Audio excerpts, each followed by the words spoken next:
It was one of those late September afternoons where summer just wouldn't quit. The heat rose off Maple Street in waves, and the air was thick with the smell of hot pavement mixed with coffee from the shop on the corner. Somewhere nearby, jasmine flowers were blooming behind a fence, their sweetness almost too much in the sticky warmth. Brian Walker walked quickly down the sidewalk, his boots keeping a steady beat. 3:15. He had 12 minutes before the school bell rang at Riverside Elementary. 12 minutes before Maya would start looking for him in the pickup line, that worried little wrinkle appearing on her forehead when she couldn't spot him right away. He couldn't be late. Especially not today when she'd already been so quiet at breakfast, pushing her cereal around the bowl, asking questions he didn't know how to answer. Do other kids have moms who come back? Like, after they leave, do they ever change their mind? 6 years of single fatherhood had taught Brian Walker to move fast, think faster, and carry the weight of being everything to someone who deserved so much more. 6 years since the note on the kitchen counter. 6 years of being enough when he never quite felt like he was. Before we go deeper into Brian's story, tell me, where are you watching from? And don't forget to subscribe. His phone buzzed in his pocket. Another work email he didn't have time for. Brian ran a hand over his beard, feeling the familiar weight settling into his shoulders, that constant low-grade exhaustion that came from being the only one responsible for another person's entire world. Construction manager now, decent pay, steady hours. His co-workers respected him. His daughter adored him. He'd built something good from the ruins. Brick by careful brick. But there was always this underlying current, this awareness that he was one crisis away from everything collapsing. One missed paycheck. One wrong moment. One judgment call that didn't land right. He was crossing at the light, already rehearsing his smile for Maya, when he saw her. The woman moved through the world like she was somewhere else entirely. Maybe 30 feet ahead, her dark hair catching sunlight as she stepped off the curb, phone pressed to her ear, gesturing with her free hand. The red dress was striking, bold against her olive skin, the kind of color that demanded you look. But what caught Brian's attention wasn't the dress. It was the car. The black sedan came around the corner wrong, too fast. The driver's head turned toward something in the passenger seat. Time split. The car was approaching at maybe 40 in a 25 zone. The woman was in the middle of the street, her body language relaxed, unaware, deep in conversation. The space between them was shrinking. Fast. Too fast. Brian didn't think. Thinking was too slow. His body moved first, boots pounding against asphalt, his arm already extending. The world narrowed to 3 things: the woman, the car, the rapidly disappearing distance. His fingers caught fabric at her back. He yanked hard, pulling with everything he had. She let out a startled cry, her phone flying from her hand, body stumbling backward into him. The car's horn blared, long and angry, and Brian caught a glimpse of the driver's shocked face as the sedan shot past, missing her by inches. The wind from its passage lifted her hair. Then it was gone, speeding through the intersection like nothing had happened. The woman fell against him, her weight knocking them both back. Brian's heart hammered so hard he could feel it in his teeth. She was breathing fast, eyes wide and unfocused. "Are you okay?" Brian asked, his voice rough with adrenaline. "I'm sorry, I didn't mean to scare you, but that car. What the hell do you think you're doing?" The shout came from his left. A middle-aged woman in a business suit, standing outside the coffee shop, her face twisted with anger. She was pointing at him. Several other people had stopped, all of them staring now. "Did you see that?" the suited woman demanded, addressing the growing crowd. "He just grabbed her." Brian felt the ground tilt beneath him. "No, wait. I saw it too," a young guy with his phone out chimed in. His camera was already up, already recording. "Dude just yanked her dress." There was a car, Brian said, his pulse starting to race for an entirely different reason now. It was going to hit her. "I was just..." "There's no car," the suited woman cut him off. She was pulling out her own phone. "I'm calling the police." The situation was spiraling, water through his fingers, sand in the wind. More people were gathering, drawn by the commotion like moths to flame. He could see the way they were looking at him. The way they were positioning themselves between him and the woman in red. The judgment in their eyes made his stomach turn, made something cold settle in his chest. He'd seen that look before. Knew what it meant. knew what happened next. "Miss, are you all right?" A security guard had emerged from the glass office building, speaking to the woman in red with exaggerated gentleness, like she might shatter at any moment. "Did this man hurt you?" The woman's eyes were still unfocused, her breathing uneven. There was. She touched her head, looking around in confusion. "My phone." "It's okay, you're safe now," the guard said, shooting Brian a hard look that said, "I know what you are. Sir, I need you to stay right where you are." "I saved her life." Brian heard the desperation creeping into his voice and hated himself for it. That car was going to hit her. I would never. But his words were landing wrong. He could see it in their faces. The crowd was growing. Someone had started filming. He could see the red light of another phone camera pointed directly at him, capturing this moment, freezing it in the worst possible context. A black man. A white woman in a dress. His hands still raised in a defensive gesture that probably looked aggressive on camera. He could already see the caption. Could already hear the comments. He thought of Maya. Maya, waiting at the school. Maya, who would be looking for his blue shirt in the pickup line, who would start worrying when she didn't see him, who already carried too much worry for a 9-year-old. His beautiful, sensitive daughter who still had nightmares sometimes about her mother leaving, who sometimes asked if he was going to disappear too. "I need to go," Brian said, taking a step back. "My daughter." "You're not going anywhere." Another voice, firm and final. 2 police officers were approaching now, their presence changing everything. The crowd parted. "Sir, we need you to put your hands where we can see them." The world tilted. This wasn't happening. This couldn't be happening. "Officers, there's been a mistake," Brian said, forcing himself to speak calmly even though his heart was trying to hammer its way out of his chest, even though every instinct was screaming run, run, run. "I didn't attack anyone. There was a car." "Turn around and place your hands behind your back." The officer's hand rested on his belt. "Ready. Please, just let me explain." "Now, sir." Brian's hands shook as he complied. He'd been through the talk. The same talk every black man gets at 16, sitting at the kitchen table with his father's hand heavy on his shoulder, his father's voice steady and sad. "Don't make sudden movements. Keep your hands visible. Stay calm. Comply. Survive. Come home." But knowing what to do didn't make the feeling of handcuffs clicking around his wrists any less humiliating. Didn't make the bite of metal any less real. Didn't make him feel any less like an animal being caged. "Daddy." The single word cut through everything else, through the crowd noise and the traffic and the rushing in his ears. Brian's head snapped up to see Maya running toward him, her pink backpack bouncing against her shoulders, her face streaked with tears.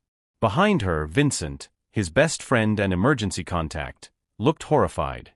"Maya, no," Brian started, but she was already trying to push past the police officers, her small hands pushing against their legs. "That's my daddy. What are you doing to my daddy?" Her voice rose to a scream, the sound ripping through him worse than any physical pain could. Worse than the handcuffs. Worse than the stairs. "Maya, it's okay, baby," Brian called, trying to keep his voice steady even though everything inside him was breaking, shattering into pieces. "Uncle Vincent is going to take you home. I'll be there soon. I promise." "No. Daddy." She was sobbing now, and Vincent had to physically hold her back, his own face a mask of fury and helplessness, and Brian could see the guilt there too, that this shouldn't be happening written all over his friend's expression. The woman in red had been silent through all of this, watching with a dazed expression, one hand at her throat. But now she seemed to snap back to herself, something clicking behind her eyes, her body straightening. "Wait," she said, her voice cutting through the chaos like a knife. "Wait, everyone stop." The officers paused. The crowd went quiet. Even Maya's sobs faded to hiccups as Vincent held her close, murmuring something soft into her hair. The woman stepped forward, steadier now, and Brian got his first real look at her face. She was beautiful in an understated way, with strong features and eyes that held an unexpected steel beneath the shock. "What's your name?" she asked, looking directly at Brian. "Brian Walker," he managed, his voice rough. She nodded slowly, and something seemed to resolve behind those sharp eyes, some decision being made. She turned to the officers, and when she spoke, Her voice had transformed from confused to absolutely certain, from victim to warrior. "This man saved my life." The officer holding Brian's arm hesitated. "Ma'am, we have multiple witnesses who saw him grab you." "Because there was a car," she said, her voice sharp now, cutting. "A black sedan, speeding through that intersection. I was on my phone. I wasn't paying attention. He pulled me back." She stopped, her hand going to her throat, and for a moment vulnerability flickered across her face. "If he hadn't, I'd be dead right now." "I didn't see any car," the suited woman protested, but there was uncertainty creeping into her voice now. "Because you were inside the coffee shop," the woman in red shot back without missing a beat. "You saw the aftermath, not what actually happened." She looked at the crowd, her gaze sharp and assessing, making eye contact with person after person. Did anyone actually see what happened from the beginning? Anyone? Silence. People looked at each other, suddenly uncertain, suddenly uncomfortable with their own certainty. "The car didn't stop," Brian said quietly. "It just kept going." "There's a traffic camera right there," the woman pointed to the light pole at the intersection, her gesture precise, confident. "It would have caught everything." One of the officers spoke into his radio, requesting the footage. The other slowly, reluctantly, removed the handcuffs from Brian's wrists. The relief was so intense it made Brian's knees weak, made his vision blur for a second. He could breathe again. "Daddy."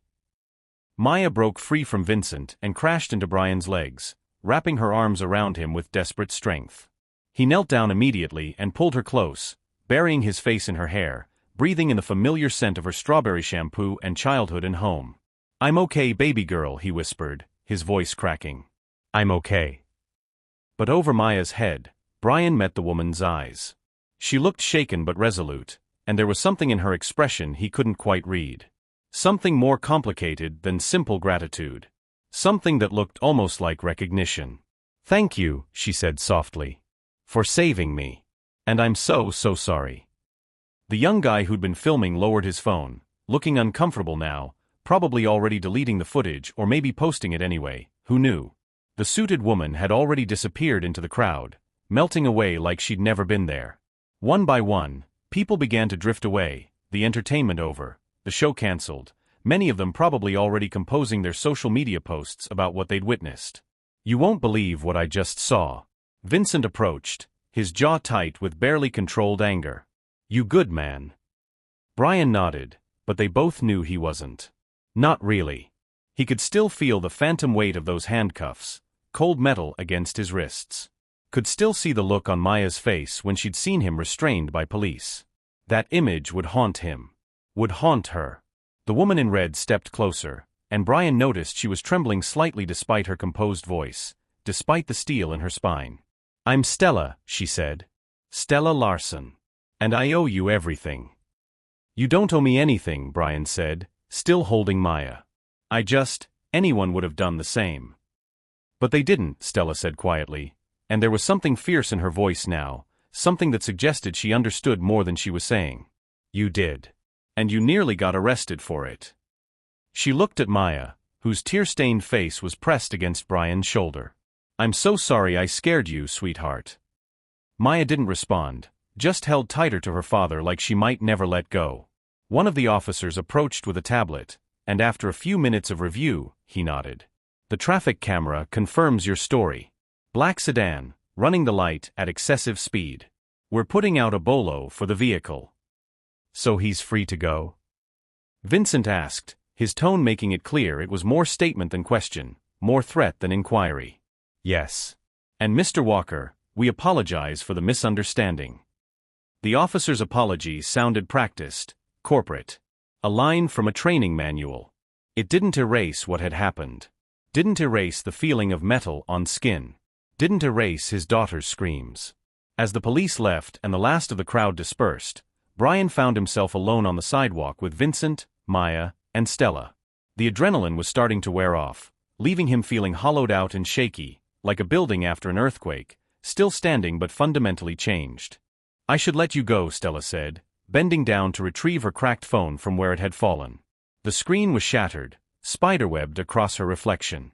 "But please, can I have your contact information? I want to make this right. I want to make sure everyone knows what really happened. Brian was about to decline, about to just walk away from this whole nightmare and never think about red dresses or heroic moments or police handcuffs again, when Vincent spoke up. Give her your number, man. His voice was quiet but firm. This isn't over. Vincent was right. In the age of smartphones and social media, that incomplete video was probably already making the rounds, already being shared and commented on and turned into proof of whatever narrative people wanted to believe. Brian Walker, construction manager and single father, reduced to a villainous caricature in someone's viral post. Reduced to a moment without context. Reduced to a color and a gender and a threat. He recited his number, and Stella entered it with shaking fingers. When she looked up, there were tears in her eyes, bright and fierce. I won't let them destroy you for saving me, she said, her voice trembling but determined. I promise you that.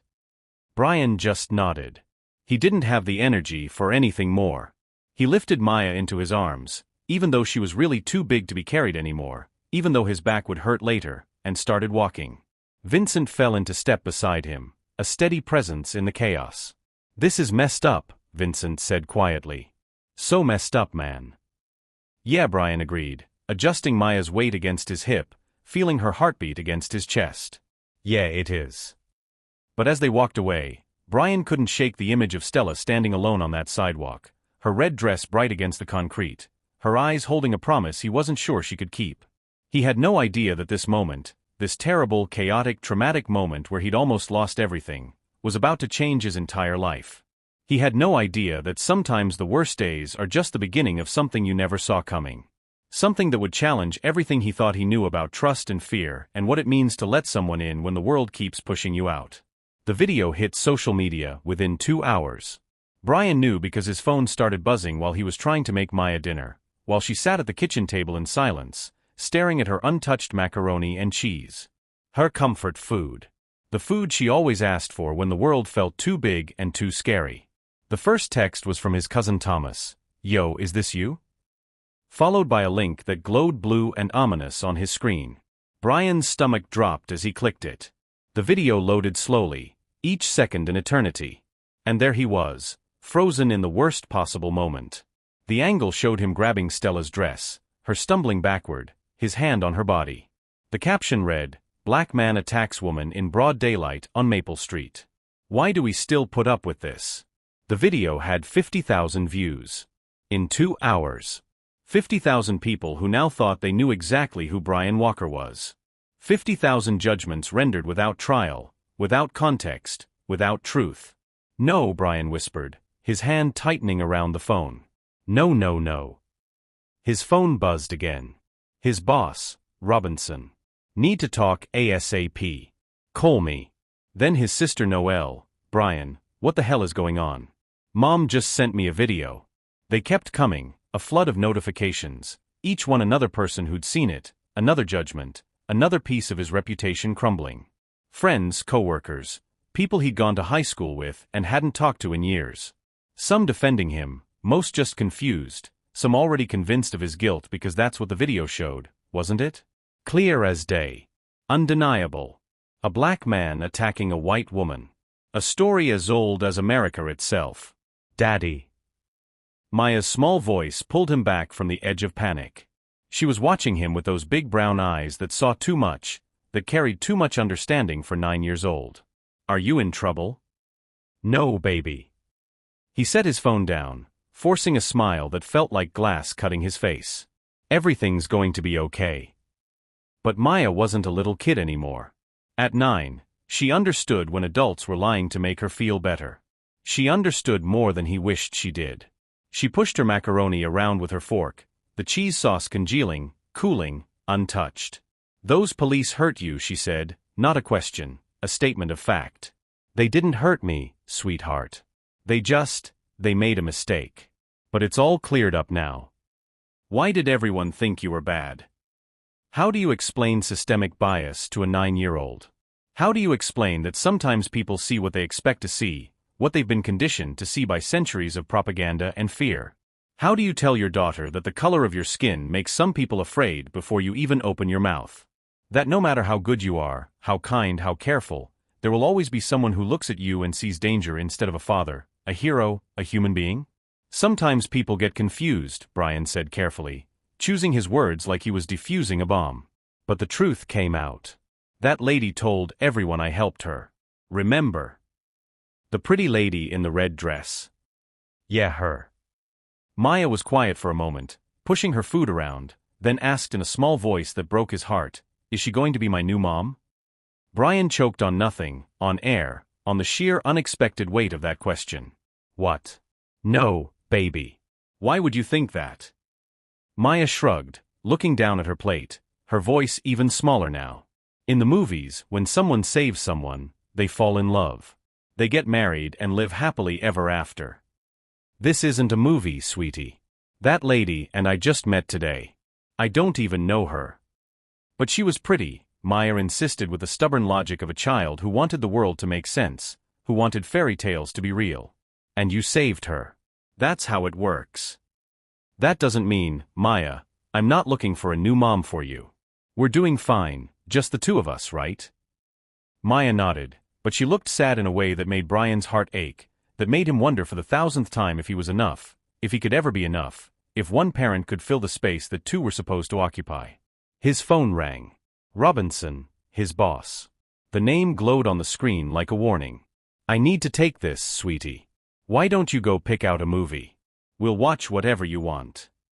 Maya slid off her chair without a word and headed to the living room, her shoulders hunched, small and alone. Brian watched her go, then answered the call with trepidation settling in his gut like stones. Robinson, hey. Brian, what happened today? His boss's voice was careful, neutral, the tone of someone preparing to deliver bad news. Not a good sign. Never a good sign. I saved a woman's life, and someone filmed it without context. The police confirmed everything. It's all been cleared up officially. I saw the video that's going around. Robinson paused. It doesn't look good. I know how it looks, but... And I got a call from the Henderson project manager. He saw it too. He's concerned about having you on site. Says some of his workers might be uncomfortable. The words hit like a punch to the gut, like all the air being sucked out of the room. Robinson, come on. You know me. I've worked for you for 4 years. When have I ever given you a reason to doubt me? When have I ever been anything but professional? I know, Brian. I know you're a good guy. I believe you. But perception matters in this business. If clients are uncomfortable, if workers are talking. I didn't do anything wrong. I'm not saying you did. I'm just saying, maybe take a few days off. Let this blow over. Let things settle down. I can't afford to take days off. And I won't. Brian's voice hardened. I did nothing wrong, and I'm not going to act like I did. I'm not going to hide like a criminal when I'm the one who saved someone's life. There was a long silence on the other end, heavy with things unsaid. Let me see what I can do. But Brian, if this gets worse, if more clients start calling, I have to think about the company. You understand that, right? After Robinson hung up, Brian sat in his kitchen, staring at his phone as notification after notification rolled in, a digital avalanche. The video was spreading like wildfire, jumping from platform to platform. People he'd never met were making judgments about his character, his morals, his very existence based on 10 seconds of footage taken from the worst possible angle. 10 seconds that told a lie. 10 seconds that could destroy everything he'd built. A new notification popped up. An email from Maya's school principal, Calvin Monroe. Mr. Walker, I need to discuss today's incident at your earliest convenience. Please call me tomorrow morning. Of course. Because his daughter's school had seen it too. Everyone had seen it. In the space of a few hours, Brian had become that guy. The man in the viral video. The dangerous black man who'd attacked a woman in broad daylight. Except he hadn't. He'd saved her life. His phone rang again. This time, it was a number he didn't recognize. Unfamiliar area code. Hello. His voice was wary, tired. Brian? It's Stella. Stella Larson. From today. Her voice was breathless, urgent, and Brian felt something shift in his chest at the sound of it, some tension he didn't know he was carrying releasing slightly. Hey, he managed. I saw the video. She said it fast, the words tumbling out. Brian, I'm so sorry. This is my fault. If I'd just been paying attention to where I was walking. It's not your fault. None of this is your fault. I'm fixing it, she said with fierce determination, the same steel he'd heard in her voice on the sidewalk. I just did interviews with 3 local news stations. I told them everything. The real story. The truth. And I have a lawyer friend who's working on getting the original video taken down for being misleading, for defamation. I gave my statement to the police. I'm doing everything I can. Brian felt a weight lift slightly from his shoulders, not gone but lighter. Thank you. That means a lot. It's not enough, Stella said, and there was anguish in her voice now, guilt and determination mixing together. You saved my life, and in return, your life got turned upside down. That's not okay. That's not even close to okay. There was something in her voice, a depth of feeling that surprised him. They'd known each other for all of 2 hours, most of which had been pure chaos and confusion. But there was a connection there, something that hummed along the phone line between them, something neither of them had expected or asked for. The traffic camera footage is going to be released tomorrow, Stella continued. The full video, unedited. Once people see that, they'll understand what really happened. They'll see the truth. Will they?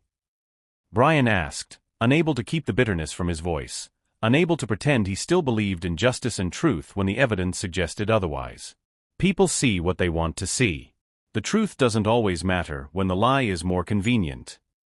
It has to matter, Stella said softly, almost like a prayer. It has to.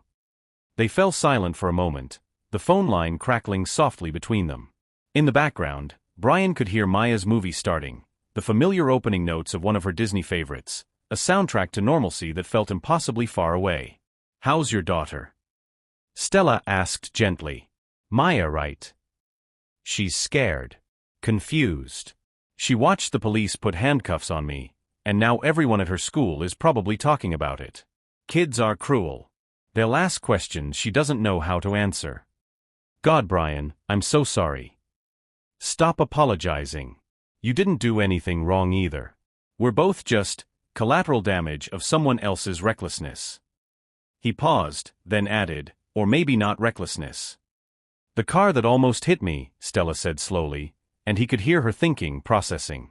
I've been replaying it in my mind. The timing was weird. Too perfect. I was on the phone with my lawyer, discussing testimony I'm supposed to give on Friday. About my company. There's been financial irregularities, fraud, and I'm a witness in a federal investigation. Brian's attention sharpened, his exhaustion momentarily forgotten. You think someone was trying to hurt you on purpose? I don't know. Maybe I'm being paranoid. Maybe I'm just rattled from everything and seeing patterns where there aren't any. But the more I think about it, the more it doesn't feel random. She trailed off, and Brian could almost see her shaking her head, dismissing the thought. Never mind. I'm probably just being paranoid. Be careful, Brian said, surprising himself with the intensity of his concern, with how much he already cared about the safety of this woman he barely knew. If you think there's even a chance that someone's targeting you. I will. I promise. She paused. And Brian? I'm going to make this right. However long it takes, whatever I have to do. I won't let your good deed destroy your life. I promise you that. After they hung up, Brian sat in the quiet of his kitchen, listening to the cheerful sounds of Maya's movie floating in from the other room, so incongruous with the weight pressing down on his chest. His daughter was safe, at least for tonight, wrapped in animated songs and happy endings. His job might survive this. His reputation might recover, eventually maybe. But something had shifted. Stella Larson, with her red dress and fierce determination and mysterious testimony, had crashed into his life in the most literal way possible. And Brian had the unsettling feeling that this was just the beginning. That the moment on the sidewalk was just the opening chapter of something he couldn't predict or control. That his life, which he'd built so carefully brick by brick after everything fell apart, was about to change in ways he couldn't imagine. In the living room, Maya laughed at something in her movie, a small bright sound in the darkness. Brian closed his eyes and held onto that sound like a lifeline, like proof that good things still existed in a world that kept trying to convince him otherwise. By morning, the traffic camera footage had been released to the media, and the narrative was finally starting to shift. Brian woke to his phone buzzing with a different kind of notification. Apologies. Support. Shame from people who'd jumped to conclusions. The news stations were running different headlines now. Heroic father saves woman's life, gets falsely accused. Construction manager proves viral video can lie. When being a good Samaritan goes wrong. Vincent came over early with coffee and bagels, his way of checking in without making it weird, without having to talk about feelings or trauma or how close Brian had come to losing everything yesterday. "You're all over the news, man," Vincent said, setting the coffee down on Brian's kitchen counter with more force than necessary. "Like, every channel. It's insane." "Yeah, I saw." Brian hadn't slept well. Every time he closed his eyes, he saw it all again. Maya's terrified face. The handcuffs. The way the crowd had looked at him. The weight of metal on his wrists. The feeling of being reduced to a threat, a danger, a thing to be contained. "Stella's been giving interviews," Vincent continued, pulling out a bagel and cream cheese. "She's not holding back either. Called out everyone who jumped to conclusions, talked about implicit bias, racial profiling, mob mentality, the whole thing. Woman's on a mission." Brian sipped his coffee, trying to process it all, trying to feel the relief he knew he should be feeling. "I never asked her to do that. She's doing it anyway. Because it's right." Vincent studied him with knowing eyes, the way only a best friend can, seeing all the things you're trying to hide. "She's single, you know." "Don't." "I'm just saying." "Vincent, I almost got arrested yesterday. My daughter watched me get handcuffs put on. My boss is getting pressure from clients. The principal wants to discuss what happened. The last thing I need is to complicate my life with someone who gives a damn about you." Vincent finished, spreading cream cheese with exaggerated care. "Someone who's fighting for you even though she just met you? Someone who could have just said thanks and walked away but instead is putting herself out there, putting her reputation on the line? Yeah, terrible idea. I have Maya to think about. I can't just bring some woman into her life because she happened to be in the right place at the right time, because we had this intense moment. That's not how real life works." "Or the wrong place," Vincent corrected, his voice gentler now. "If she hadn't been there, none of this would have happened. But she was there, and you saved her, and now there's something between you two. Don't pretend there isn't. There's gratitude. That's it. That's all." Vincent just smiled and bit into his bagel, looking maddeningly smug, like he knew secrets about Brian's future that Brian himself didn't know yet. Maya wandered into the kitchen in her pajamas, rubbing sleep from her eyes, her hair sticking up in the back the way it always did. "Is it on the news?" she asked, her voice small and uncertain. Brian exchanged a glance with Vincent, trying to communicate without words. "What do I say? How do I handle this?" "Yeah, baby," Brian said carefully. "They're telling the real story now. Everyone knows I helped that lady. They know the truth. Can I see? How about we watch cartoons instead? Your favorite ones are on." But Maya had that stubborn set to her jaw that reminded him so much of himself, that made him both proud and terrified. "I want to see. I want to know what people are saying about my daddy." Reluctantly, Brian pulled up a news segment on his laptop. Maya climbed onto his lap, fitting herself against him the way she used to when she was smaller, when the world was simpler. Together they watched a reporter standing on Maple Street in the morning light, explaining what had really happened yesterday. The camera panned to show the crosswalk, the traffic light, the spot where it had all gone down. Then Stella appeared on screen, and Brian felt that same strange flutter in his chest, that recognition of something he wasn't ready to name. She looked different on camera. More polished, more confident, wearing a professional blazer over a simple white blouse, her hair pulled back. But there were shadows under her eyes. She hadn't slept well either. The trauma showed in small ways, in the tightness around her mouth, in the way she kept touching her throat as if remembering how close she'd come. "Brian Walker is a hero," Stella was saying, her voice steady and clear, cutting through the noise. "He risked his own safety, his own reputation, his own freedom to save a complete stranger. And he was immediately villainized for it. That should terrify all of us. What kind of society punishes people for doing the right thing? What kind of world have we built where a split-second act of courage gets turned into evidence of violence? She's really pretty, Maya said quietly, her small voice cutting through Brian's thoughts. Brian cleared his throat, suddenly uncomfortable. She seems nice. Are you going to see her again? I don't think so, sweetheart. We don't really have a reason to. But even as he said it, his phone buzzed with a text from an unknown number. This is Stella. I know this is forward, but I'd really like to buy you coffee. To thank you properly. And to apologize in person for everything that happened. Would tomorrow work?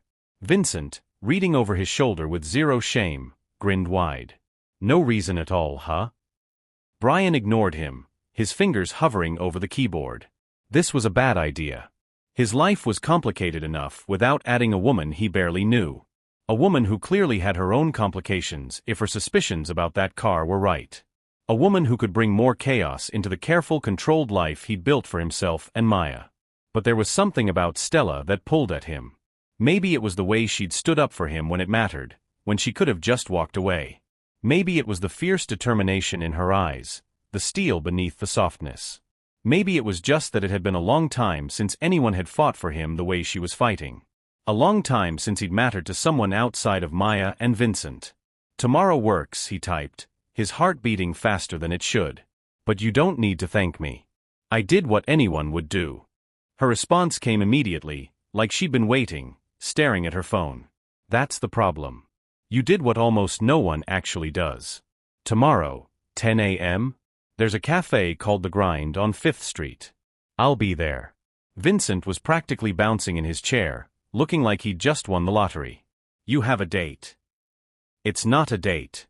It's coffee. It's a thank you.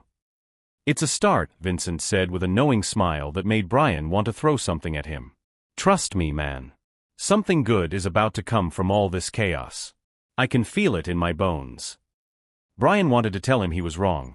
That life didn't work that way, that beautiful women in red dresses didn't fall for single dads with complicated lives and traumatized daughters and reputations hanging by threads. But looking at Maya's curious, hopeful face, and thinking about Stella's fierce defense of him on every news station in town, about the promise in her eyes, he found he couldn't quite convince himself. Maybe Vincent was right. Maybe something good was about to emerge from the wreckage of yesterday, something he couldn't see yet but could almost feel, like the first hint of spring in February air. Or maybe Brian was about to get his heart broken in new and creative ways, adding one more scar to the collection. Either way, he'd be at the grind at 10 tomorrow morning. With questions and coffee and a strange sense that his life was tilting on some invisible axis, rotating toward a future he couldn't predict. Toward possibility. Toward danger. Toward something that felt uncomfortably close to hope. The Grind was one of those aggressively hip coffee shops with exposed brick walls and mismatched furniture that looked like someone had raided their grandmother's attic and a modern design store simultaneously. The chalkboard menu required translation, full of words like pour-over and single origin, and prices that made Brian wince. He arrived 5 minutes early, dressed in dark jeans and a button-down shirt that Maya had insisted made him look fancy but not too fancy. His daughter had very strong opinions about his wardrobe suddenly, laying out 3 different options on his bed that morning and shaking her head at all of them before finally approving this one. He'd left her with Vincent, who'd promised to take her to the park and absolutely not interrogate her about whether she liked Stella. Brian had his doubts about that second promise. Vincent had a way of extracting information while pretending to do nothing of the sort. Stella was already there when he walked in, sitting at a corner table with 2 coffee cups in front of her. She stood when she saw him, and Brian was struck again by how different she looked from that chaotic moment on the street. Today she wore dark jeans and a soft gray sweater that made her eyes look silver in the morning light filtering through the windows. Her hair was loose around her shoulders, and she looked nervous in a way that made her more real, more human. "Hi," she said, her smile uncertain, vulnerable. "I didn't know what you liked, so I got you a regular coffee. Black. I figured it was hard to mess that up." "Perfect, thanks." Brian sat down across from her, suddenly aware of how intimate this felt. Just the 2 of them in a quiet corner, no crowds, no chaos, no police sirens. Just 2 people trying to figure out what came next. "So," Stella began, wrapping her hands around her own cup like she needed something to hold on to. "I wanted to apologize again. Face to face this time. What happened to you, It was horrific. Traumatic. And it was partially my fault for not paying attention to where I was walking. It wasn't your fault, Brian said firmly, his voice carrying more weight than he intended. That driver was going too fast. Way too fast. You were in a crosswalk. You had every right to assume you were safe. But I should have been more aware. I should have looked up from my phone.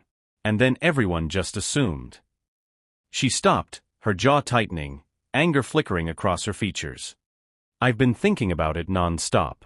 About how quickly people jumped to conclusions. About what that says about all of us, about the world we've built. It says we still have a long way to go, Brian said quietly, staring down at his coffee, seeing his distorted reflection in the dark surface. But you helped fix it. You spoke up when it mattered. Not everyone would have done that. Most people would have just been grateful they were alive and moved on. Anyone decent would have done the same. You'd be surprised, Brian said with a bitter laugh. You'd be really surprised how many decent people look the other way when it's uncomfortable. They fell into a comfortable silence for a moment, sipping their coffee. Brian noticed Stella kept glancing at him, then away, like she wanted to say something but couldn't figure out how to start. There was tension in her shoulders, worry in the lines around her eyes. You mentioned you were on the phone with your lawyer, Brian prompted, remembering that detail from yesterday. When it happened. Stella's expression shifted immediately, became more guarded, walls going up behind her eyes. Yeah. I work for Hartwell Financial Group. Or I did, anyway. I'm probably about to get fired, if I haven't been already. Why? Because I've been cooperating with federal investigators looking into financial fraud. Securities fraud, to be specific. My boss, James Hartwell, has been manipulating accounts, hiding losses, inflating numbers to investors. Making it look like we're profitable when we're hemorrhaging money.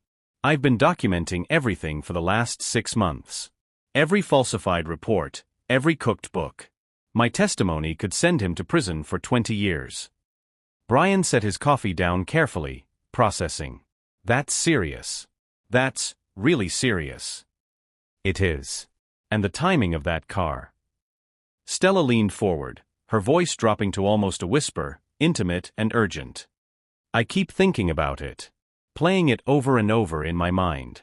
James knows I'm testifying on Friday. He has connections, money means.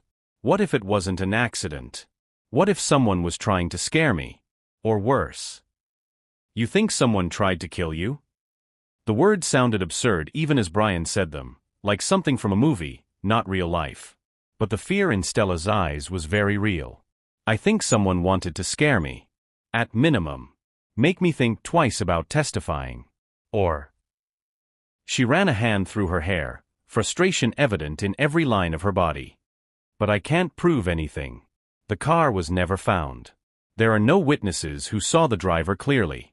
The police ran the plates from the traffic camera footage, but they came back stolen.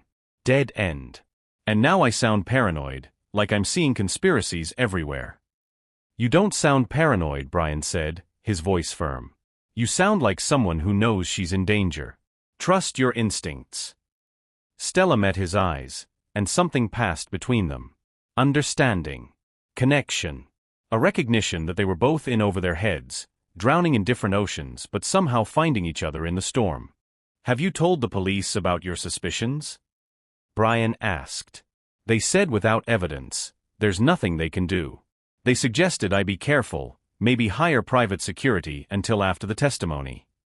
She laughed, but there was no humor in it, just hollow bitterness. With what money? I'm about to lose my job, and private security costs a fortune. Thousands a day. I can barely afford my rent. Brian found himself leaning forward, driven by an instinct he didn't fully understand, a pull he couldn't explain. What if I helped? What? I could keep an eye on things. Make sure you're safe. At least until your testimony on Friday. That's only a few days. Stella stared at him like he'd grown a second head, like he'd just spoken in a language she didn't understand. Brian, you don't even know me. And you have your own life, your daughter, your job that's hanging by a thread. My daughter would want me to help someone in trouble. She has a good heart. She believes in doing the right thing, even when it's hard. He paused, trying to find the right words, trying to explain something he didn't fully understand himself.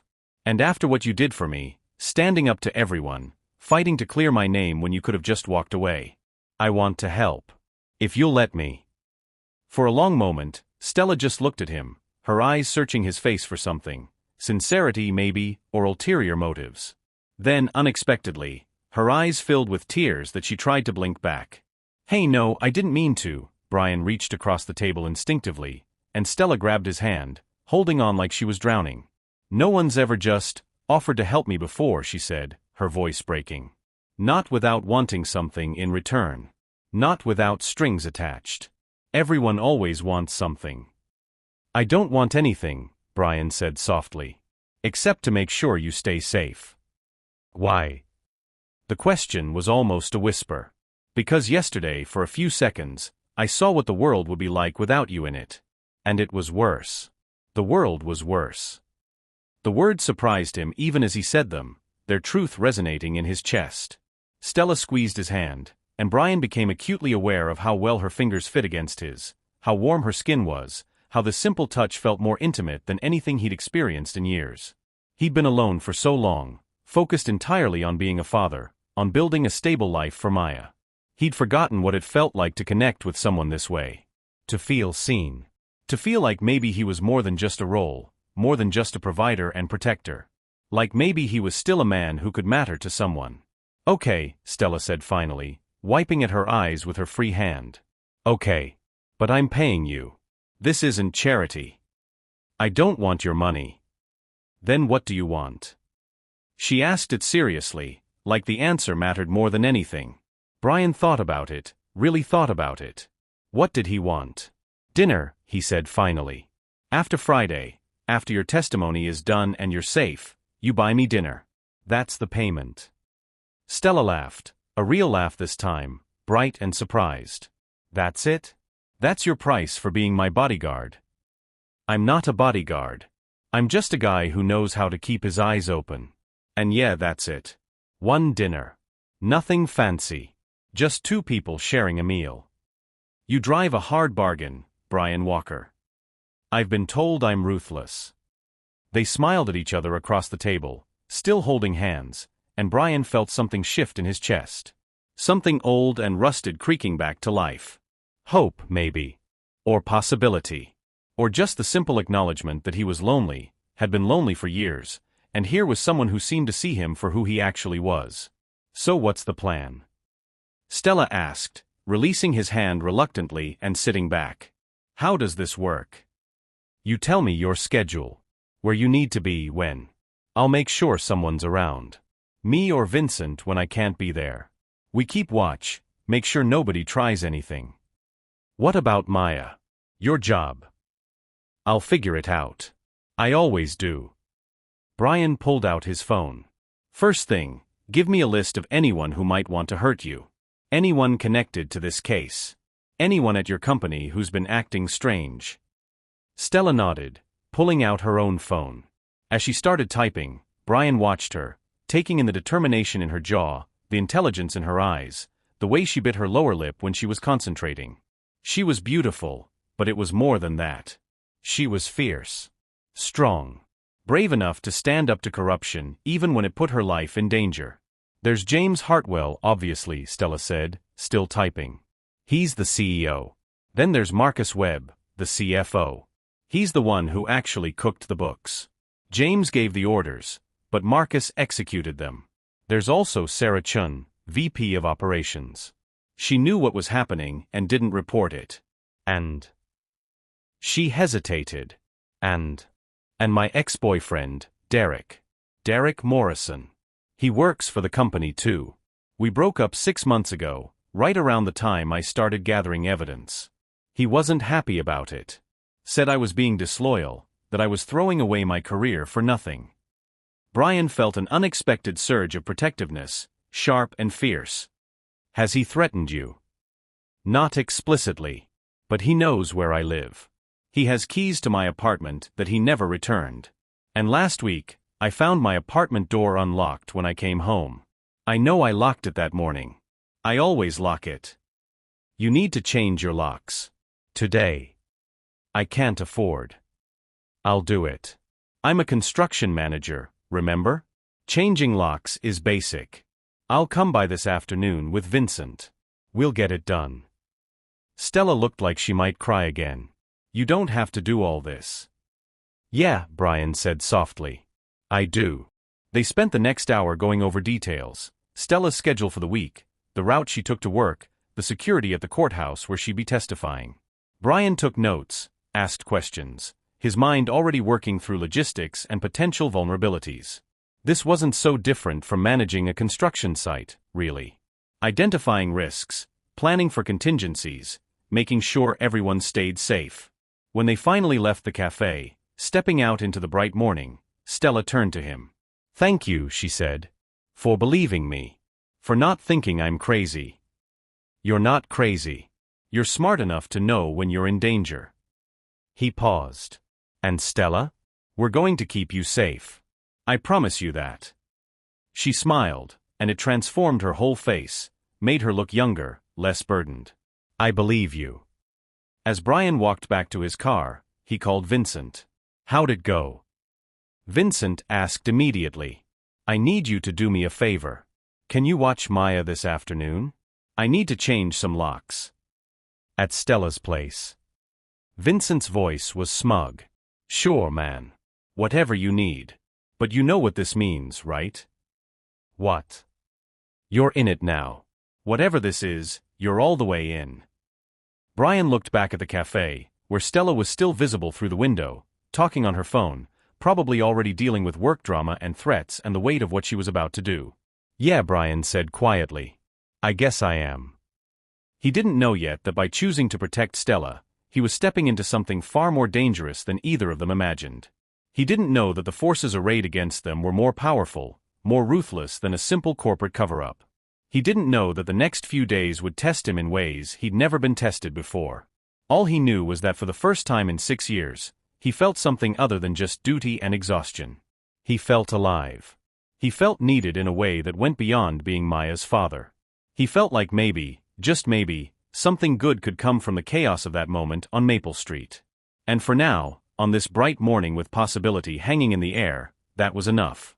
Brian spent the afternoon at Stella's apartment with Vincent, changing locks and checking windows while Stella sat at her kitchen table with her laptop, preparing for Friday's testimony. Her place was small but tidy, the kind of space that spoke of someone who worked too much to really live in it. There were plants on the windowsill that needed watering, mail stacked on the counter, a half-empty coffee mug that had been there long enough to grow cold. All done, Brian said, holding up the new keys. I'm keeping one set, you keep the other.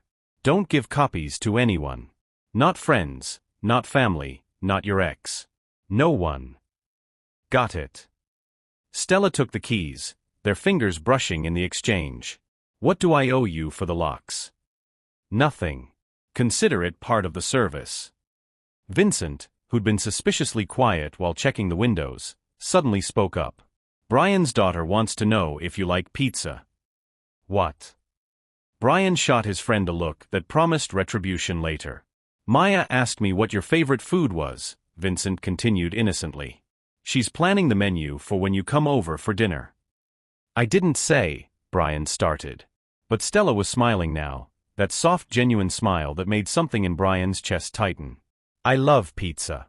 Tell Maya that pepperoni is my favorite. She'll be thrilled, Vincent said, grinning at Brian's discomfort. She's been talking about you all morning, asking if you're going to be her dad's girlfriend. Vincent, Brian warned. What? I'm just telling the truth. Stella laughed, and the sound filled the small apartment with warmth. Your daughter sounds amazing. She's the best thing in my life, Brian said simply. Everything I do is for her. I can tell. Stella's expression softened. The way you protected her yesterday, the way you talk about her, she's lucky to have you. I'm the lucky one. Vincent cleared his throat dramatically. I'm going to go check the parking lot. Make sure there's nothing suspicious. Take my time about it too. After he left, the apartment felt smaller, more intimate. Stella closed her laptop and looked at Brian. Can I ask you something personal? Sure. Maya's mom. What happened? Brian leaned against the counter, surprised that it didn't hurt as much to talk about anymore. She left when Maya was 3. Said she couldn't handle being a mother, that she felt trapped. Left a note and walked out. Haven't heard from her since. I'm sorry. I'm not. Not anymore. Brian paused, choosing his words carefully. She would have been a terrible mother if she'd stayed. You can't fake that kind of love. Maya deserves someone who wants to be there, not someone who stays out of obligation. That's a healthy way to look at it. Took me a while to get there. First couple years were rough. But we figured it out, Maya and me. We're a team. Stella nodded slowly. I've never wanted kids. Never pictured myself as a mother. I always thought that made me selfish. It doesn't. It makes you honest. More people should be that honest with themselves before they have kids. Can I tell you something? Stella's voice was quiet now. When I saw you yesterday, holding your daughter after everything that happened, the way she clung to you, I thought, that's what real love looks like. That's what it means to be someone's whole world. And I realized I've never been that for anyone. Never been someone's first choice, someone's priority. Always been second, or third, or convenient. Then you've been with the wrong people. Their eyes met and held. The air between them felt charged, heavy with things unsaid. Brian knew he should step back, create distance. Remember that this was a professional arrangement, that he was here to keep her safe, not to fall for her. But then Stella's phone rang, shattering the moment. She looked at the screen and her face went pale. It's James. My boss. Answer it. Put it on speaker. Stella's hand shook slightly as she accepted the call. Hello. Stella. James Hartwell's voice was smooth, cultured, the kind of voice that belonged to someone used to being obeyed. I heard about your unfortunate incident yesterday. Are you all right? I'm fine. Good. Listen, I know things have been tense between us lately. This investigation, your cooperation with the authorities. I understand you feel you're doing the right thing. But I want you to really think about what you're about to do on Friday. I've thought about it plenty. Have you though? His tone shifted, became harder. Have you thought about what happens to your career when you betray the company that gave you everything? Have you thought about how the financial world is a small place, how word gets around? You'll never work in this industry again. Are you threatening me, James? I'm trying to help you. I'm trying to save you from making a huge mistake. He paused. Accidents happen, Stella. Yesterday proved that. The world is a dangerous place. Especially for people who put themselves in dangerous situations. Brian felt rage building in his chest, cold and controlled. He stepped closer to the phone. This is Brian Walker, he said firmly. I'm the man who saved Stella's life yesterday. And I'm going to be with her until she testifies on Friday. So if you're planning any more accidents, you should know that I'll be there. And I don't scare easy. There was a long silence on the other end. Then James spoke, his voice arctic. Who the hell are you? I'm someone who keeps his promises. And I promised Stella I'd keep her safe. So whatever you're planning, cancel it. Another pause. Stella, I don't know what kind of game you're playing. No game, Stella cut him off, her voice stronger now. Brian's right. I'm testifying on Friday. I'm telling the truth about what you did, what you all did. And nothing you say or do is going to change that. You'll regret this. Maybe. But I'll regret staying silent more. She hung up before he could respond.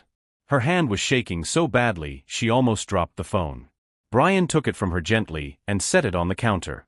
You did good, he said. I'm terrified, she whispered. I know. But you're also brave. Those two things can exist together. Stella looked up at him, and before Brian fully registered what was happening, she'd stepped forward and wrapped her arms around him. He stood frozen for a second, then slowly brought his arms up to hold her. She fit against him perfectly, her head tucking under his chin, her heartbeat rapid against his chest. Thank you, she murmured into his shirt. For being here. For believing me. Brian wanted to say something profound, something that would make her feel safe. But all he managed was, I'm not going anywhere. They stood like that for a long moment, holding on to each other in the quiet apartment, two people who'd found each other in the wreckage of a moment that could have ended in death. Two people who were maybe, possibly, starting to mean something to each other beyond gratitude and obligation. When Vincent came back up, knocking loudly before entering, they pulled apart quickly. But Vincent wasn't fooled. His knowing smile said everything.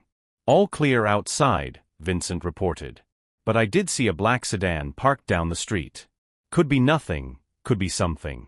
Plates were different from the one on the traffic camera, but the make and model match. Brian's jaw tightened. "Show me." He followed Vincent to the window. Sure enough, there was a black sedan parked 3 cars down, engine off, windows tinted.